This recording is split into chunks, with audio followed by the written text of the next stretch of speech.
Hi, I'm Josh with Hike Logistics, and this is our brand new show called Trailheads, Hike Logistics show where we get to introduce you to people who are the other trail lovers out there.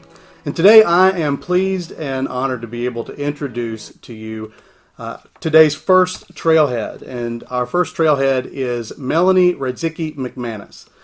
And recently, she, a couple years ago, set the women's fastpacking record on the Ice Age Trail. Through hike the entire trail. It's about an 1,100 mile trail. She'll tell you more about that in just a moment. But then she went back a couple of years later and did it all over again, beating her record in the process. And today she's going to talk to us a little bit about that. She's also the author of a book that chronicles her adventures on the trail called 1,000 Miler, Adventures Hiking the Ice Age Trail.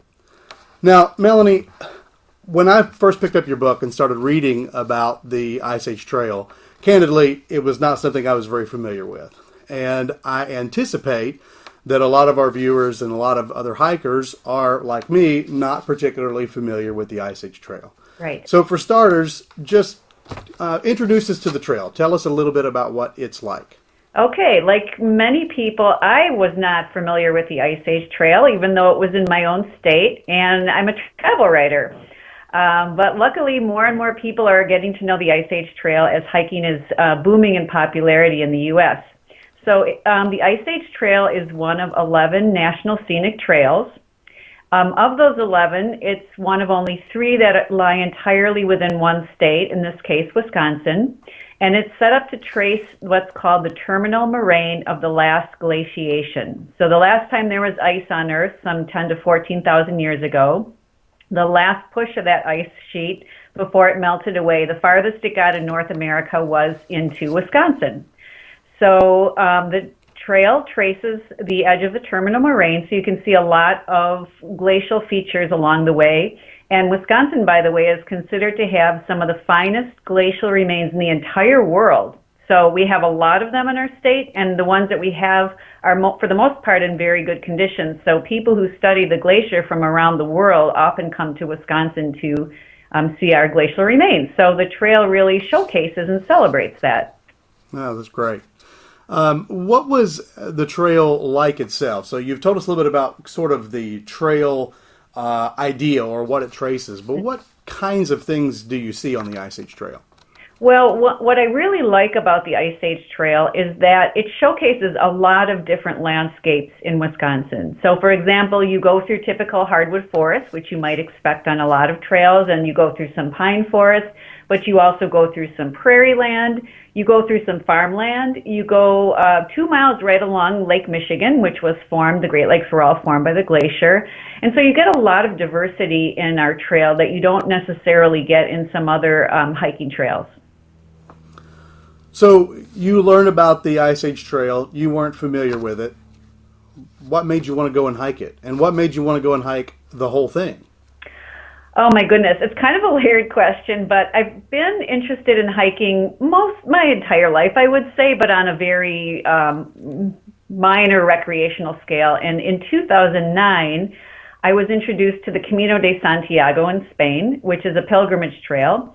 And I had gone over there and hiked that and just fell in love with going through the Spanish countryside and finding these little yellow arrows all over and following them. And as a travel writer, I wrote a bunch of articles on this, and I had been doing this several years, going back and forth to Spain, when I ran into a friend of mine who in 2007 had set the fast packing record or speed record on the Ice Age Trail. We were in a running group together. So he was telling me about his adventure, and I said, I've never heard of this Ice Age Trail. And basically it's similar to the Camino de Santiago in that it's a long-distance trail. Our trail markers happen to be yellow.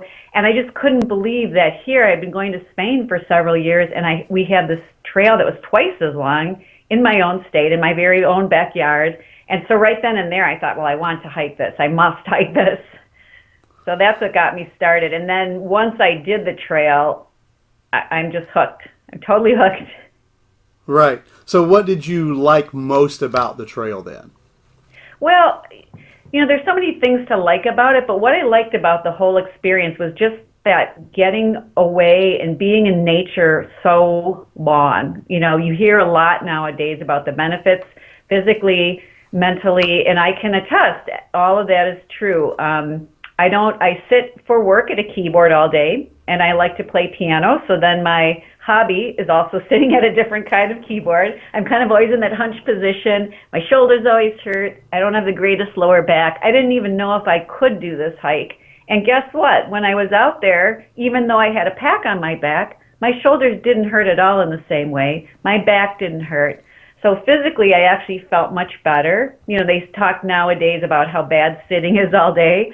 Well, yeah, I felt great walking. Sure, I got some blisters on my feet, but it was wonderful. And then mentally, you're just, it's so freeing and wonderful when all you have to worry about every day is just walking, eating, drinking, sleeping, and the pressures of, life just go away, and you're in nature, beautiful sounds, smells. It was just intoxicating, really. Yeah, I've always observed, people think that the trail is a sort of escape from reality. And for me, it's always felt like more of a retreat to reality in some ways. Because the things that are most important are the things that are most important on the trail. Right. And it's just a simplification of life. And I think at least for me, and I would expect a lot of people, you don't realize how much stuff, you have going on in your life and how much that weighs you down until you can get away from it. And then it's like, wow, this is awesome. Right. You mentioned blisters, and maybe that's the answer, but what did you dislike most about your trip, either one of the two through hikes that you hiked? Actually, I wouldn't even say the blisters, but me personally, I hate hot weather. And both times I went for the most of the time in September. And I guess I was thinking back to the Septembers of my childhood, which when the weather was more like in the 50s and 60s in Wisconsin, but both times it was a lot of days in the 90s, a lot of days in the 80s. And that's just not, well, for me, I just don't like that weather. And when you're hiking a lot, it was hot. Well, not just hiking, but running. You ran for a fair part of the trail as well, right? I did, yes. What was your overall daily average for the trip, the first time you said it? I think the first time it was about 30 miles a day, and then the second time about 32, which in the world of fast packing is not that fast, but I'm an older person, so I knew as soon as someone younger wanted to try and beat that record, they would be able to do it. Because in general, it's interesting. I've been looking at a lot of fast packing records, and whether you're male or female, whether you hike the whole thing or do a combination of hiking and running, most people, when they set a record, can average about 50 miles a day. And that also doesn't matter whether we're talking the 1,100-mile Ice Age Trail or the 2,200-mile Appalachian Trail. That's kind of a sweet spot, apparently, in what the human body is able to do. Which is a lot of miles to be able to do, obviously. It is. Yeah, it's just a tremendous amount of mileage. One of the things that you did in your book that I really liked was the way that you incorporated not just your own experiences on the trail, but you also undertook to introduce other people's perspectives on the trail. And so one of the things that I thought was great was that as I was reading your book, I heard not only about your own hike and your own experience on the trail, but you introduced us to some of the stories of the fellow hikers that you ran into along the trail. And I thought that was great. Tell me, what gave you the idea to do that? Honestly, people kept saying, write a book about your hike. And I said, well, I don't have enough material for a hike. I had a lot of funny and interesting things happen, but not enough for a book. I mean, books are long. And so I kept saying, no, I'm just going to write articles. And it was about a year later, and I was still just really kind of obsessed with how the trail had changed me.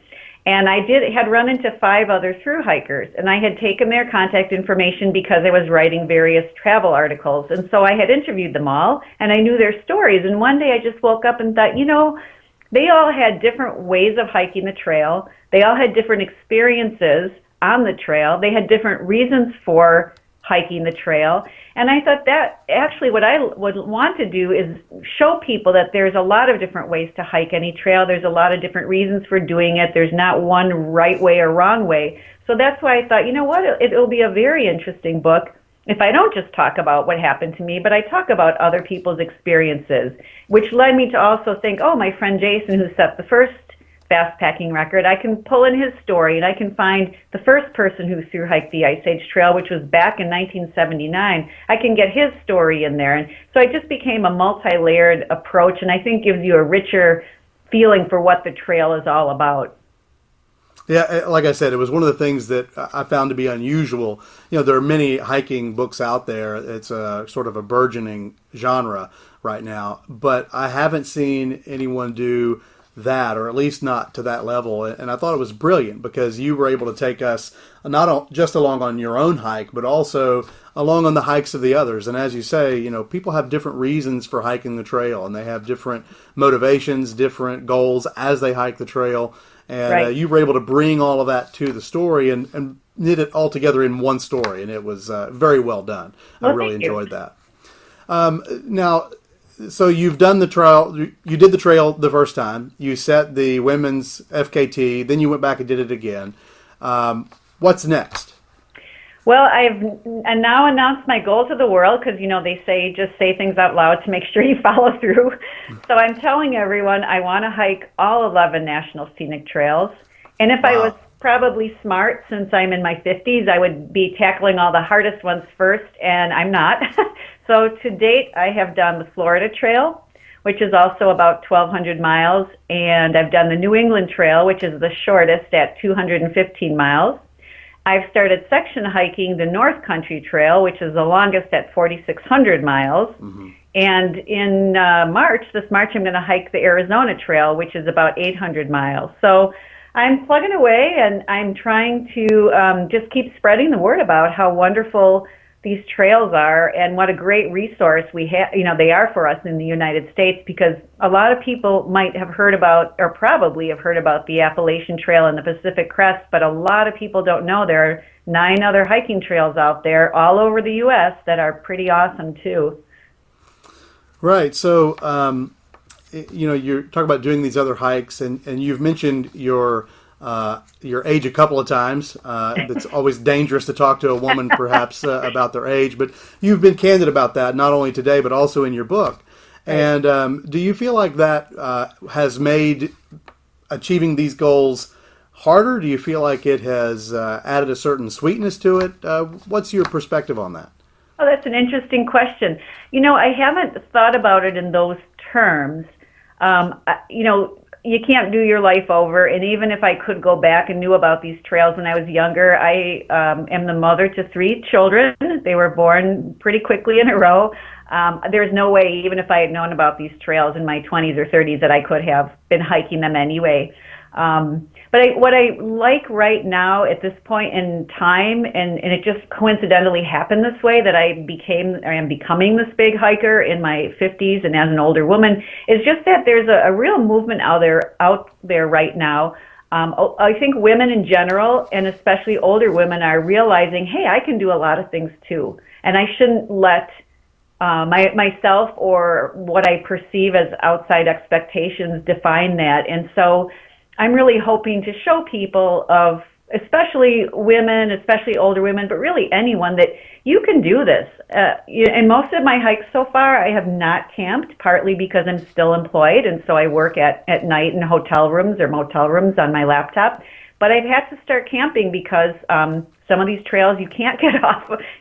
Not the whole trail, but right. You can't necessarily get off every night. And I always thought, I'm going to hate camping. I don't know what I'm doing, but I'm finding, I'm learning, and I'm actually enjoying it, and I'm enjoying learning about it, even making mistakes, because it's kind of funny, some of the mistakes you make, or I think it is.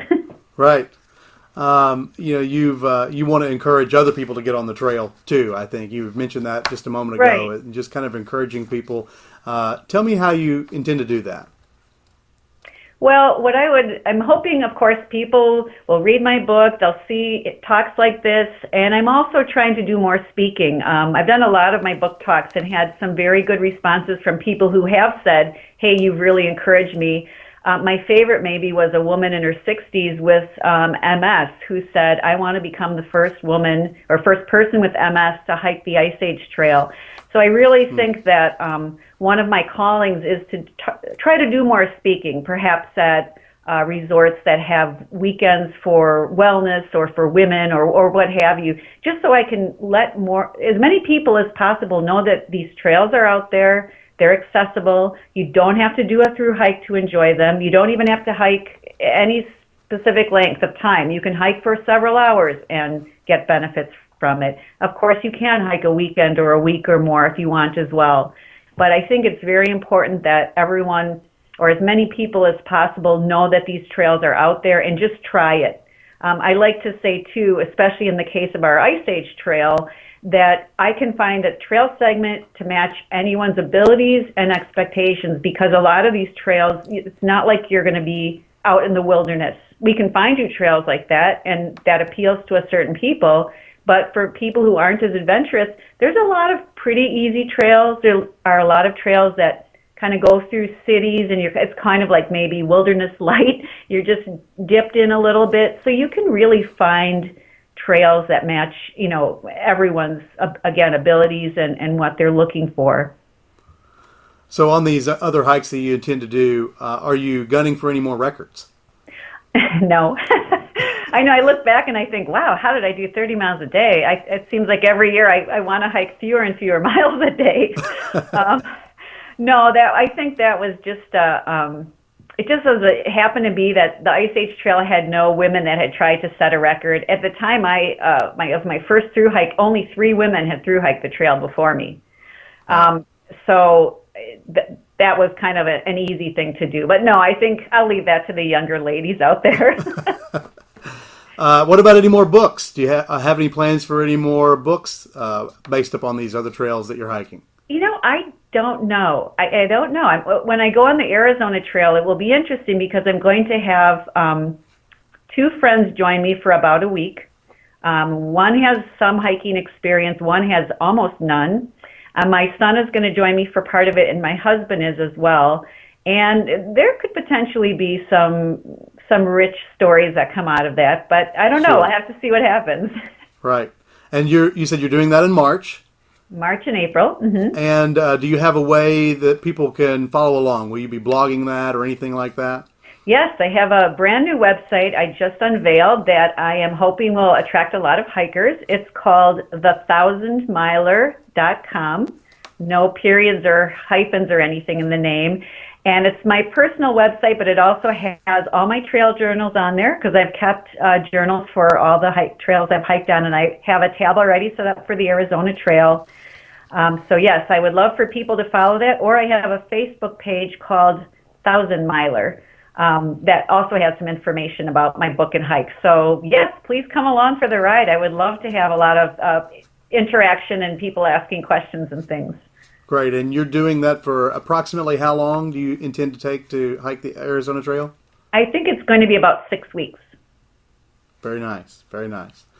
Well, it's been very great to have you today, Melanie, to talk with you about your adventures on the Ice Age Trail. Again, I do hope that there is another book forthcoming. I look forward to reading it whenever it does come down, and maybe look forward to having you back on to talk about that whenever it does come down as well. Great. So, again, thank you for your time today, and thank you for telling us about not only your experiences, but also your future plans. Thank you for having me. I really appreciate it, Josh. It's my pleasure for sure. And thank you, viewers, for watching. Thank you for watching this episode of Trailheads. We hope you'll subscribe to our YouTube channel. Also hope you'll find us and follow us on Facebook.